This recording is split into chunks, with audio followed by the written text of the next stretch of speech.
বাংলা টেলিভিশনের প্রথম সারির নায়ক আদ্রিত রায় একসময় বাংলা ছবির মাধ্যমে কেরিয়ার আরম্ভ করেছিলেন, তবে বর্তমানে টেলিভিশনেই জনপ্রিয়তা পেয়েছেন। এই মুহূর্তে বাংলা টকিজের নতুন মেগা কুমকুমে তাকে দেখা যাচ্ছে। গল্পের নায়ক ঈশান ইতিমধ্যে সবার মন জয় করে নিয়েছে, কিন্তু সম্প্রতি আদ্রিতের জীবনে বড় খবর, বড় পরিবর্তনের কথা জানা যাচ্ছে। আবার বড় পর্দায় ফিরে যাচ্ছেন নায়ক। টেলিভিশন ছেড়ে আবার বাংলা ছবির নায়ক হলেন আদ্রিত। আসছে নতুন সিনেমা বেপরোয়া। এসভিএফের অধীনে আসছে বেপরোয়া।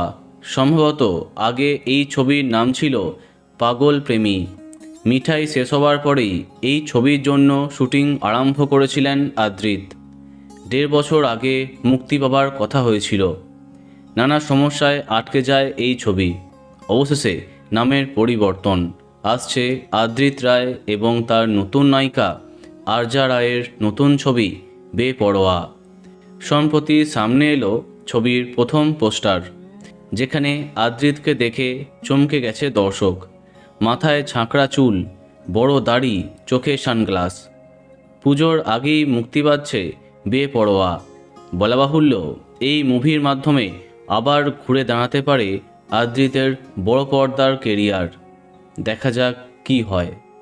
তো বন্ধুরা, কে কে এক্সাইটেড কমেন্টে জানাতে পারো। আর এই রকমই আরও অনেক ভিডিও পেতে সাবস্ক্রাইব কারেন্ট বস। ধন্যবাদ।